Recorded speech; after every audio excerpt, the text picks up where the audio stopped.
Morning everyone. We've got a little unboxing to do.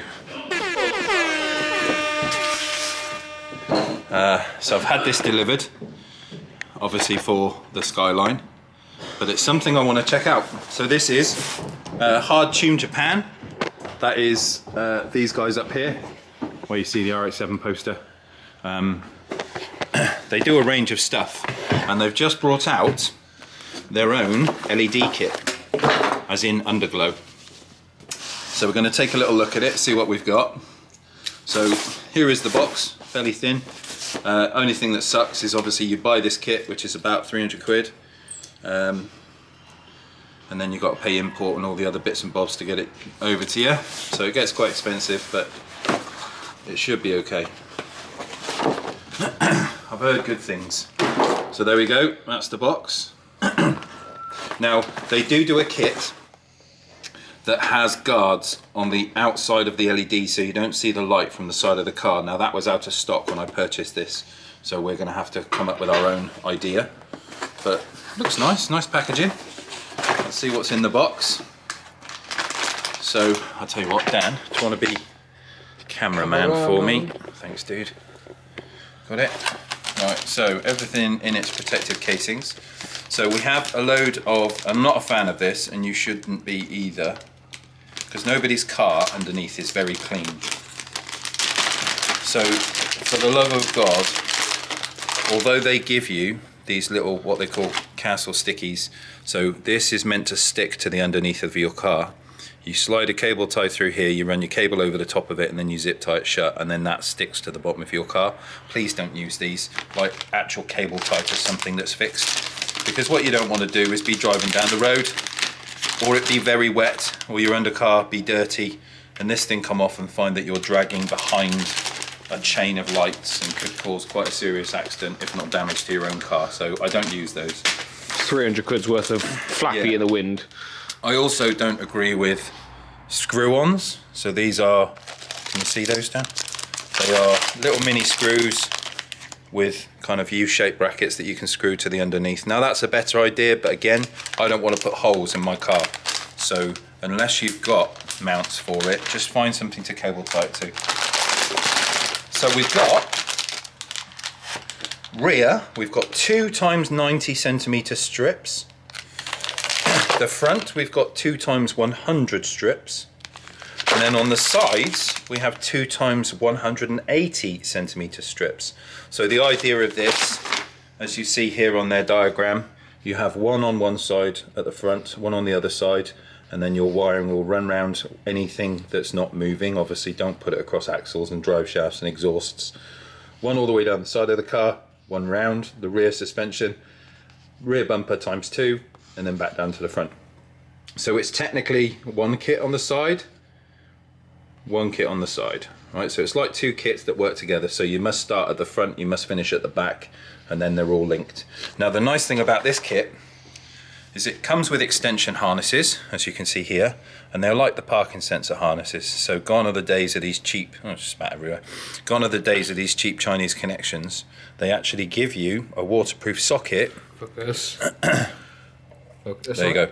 Nope, they that's give you, made it worse. They give you a waterproof socket that actually has a seal on it. So as long as these are screwed in properly, you should have LEDs that last longer.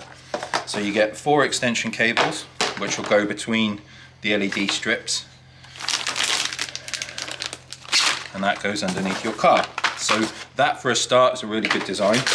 And I love the fact that they give you loads and loads and loads of strips, so you haven't got gaps around the car. You should have technically full color, which will look kind of like that. So the only space that you'll have will be the darkness of the wheels, which is fine. I used to have one of these ribbon strip kits, and I'll put a video up here of it playing.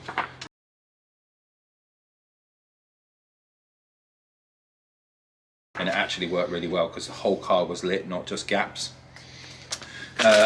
Controller wise, now they do have an application, and I'm a bit dubious about some of these Chinese applications that you need to download, or Japanese applications, because they ask for, one of them I had from Amazon once, asked for phone contact information, email address, pictures, media, and everything else in my files and folders, and I was a bit like, Why do you need all that access to my phone just to be able to turn on an LED kit?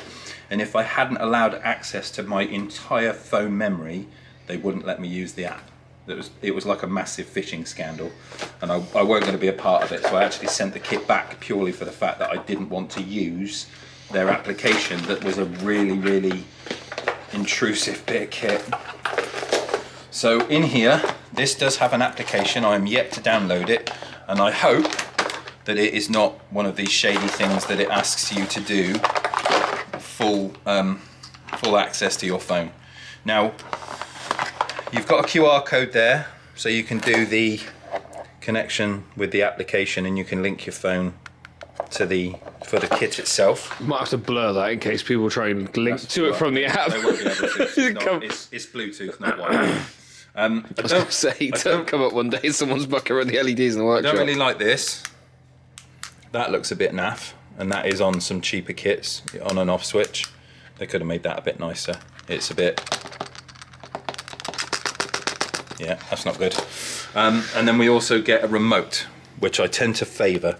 So whenever I'm buying kits for cars, interiors and underneaths, I always buy the ones with remotes, not phone apps, because I don't like the fact that they want to know everything about you. So we use remote stuff. Now I like the fact that this has got a remote, and we can probably control everything through the remote as well as the app, but you'll probably get more control on the app. So the kit itself, everything brilliant, other than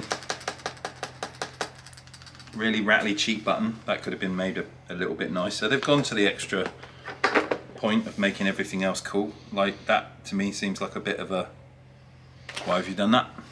So we're just going to pause here. What I'm going to do is quickly power this up, connect everything up, and see what we get out of it.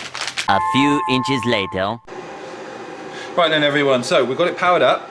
I'll show you this in a minute. What we've basically got is we've QR code the app, we've downloaded a thing, it asks you to sign up for an...